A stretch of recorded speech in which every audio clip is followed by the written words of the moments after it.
¿Listo? Bueno, Catalina, sí, y vamos por ese orden, si les parece.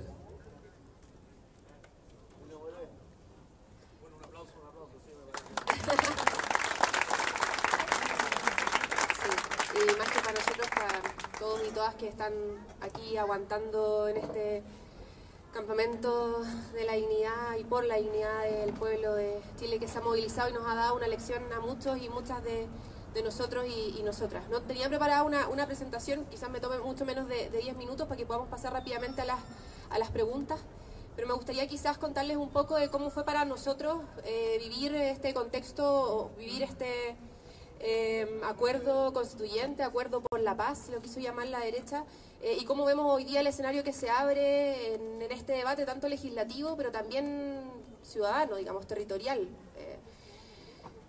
En primer lugar, para nosotros, yo soy Catalina Pérez, soy soy presidenta de Revolución Democrática, parte del Frente Amplio. Llevamos como coalición poco menos de 2 años en el Congreso Nacional, y para nosotros, y lo digo abiertamente, ha sido siempre una tensión el existir y el coexistir con algunos sujetos dentro de ese espacio.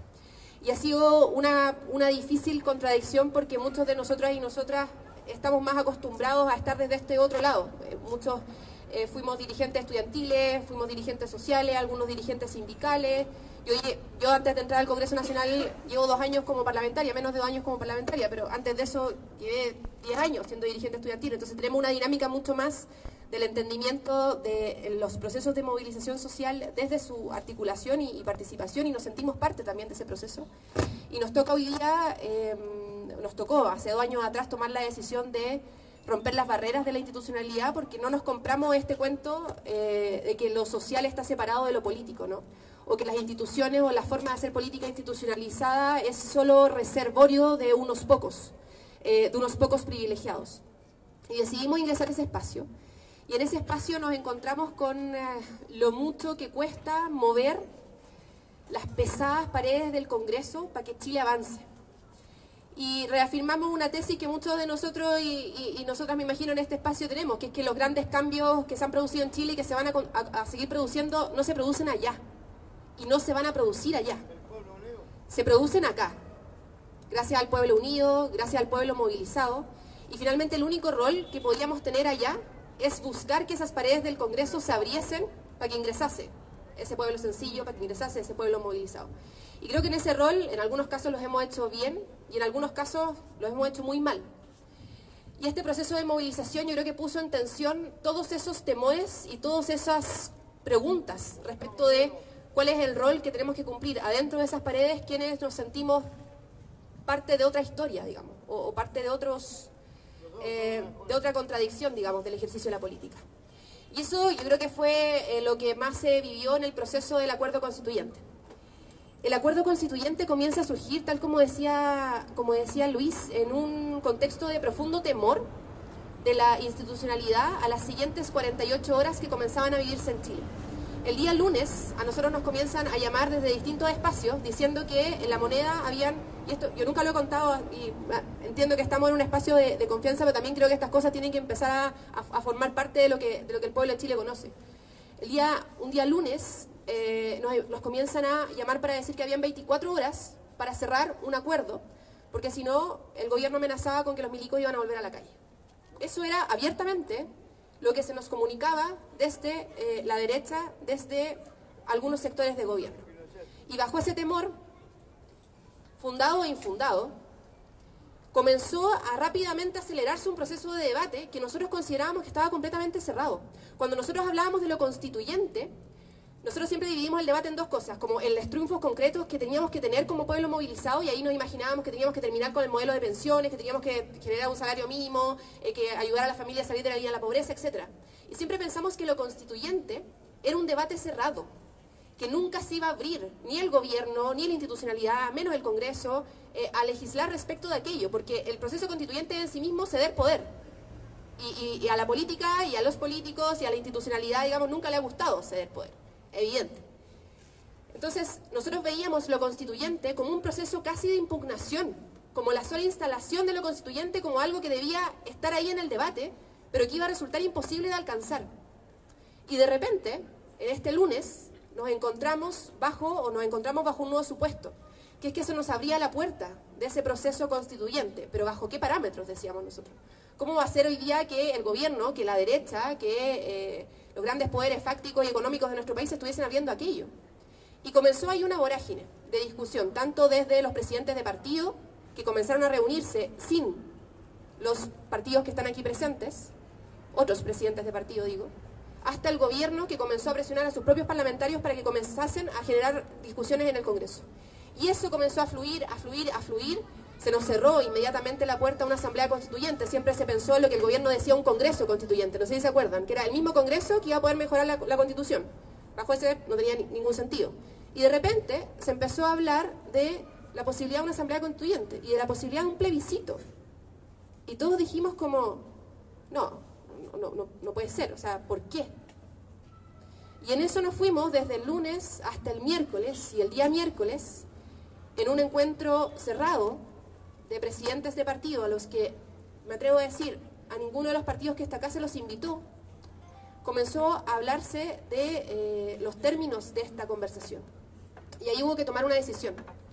Algunos de nosotros, que nos enteramos de esta reunión, decidimos irrumpir en la reunión, y creo que todos los partidos que están aquí presentes, ese día decidimos irrumpir en esa reunión, y comenzamos a ver cómo esto entraba a vislumbrarse.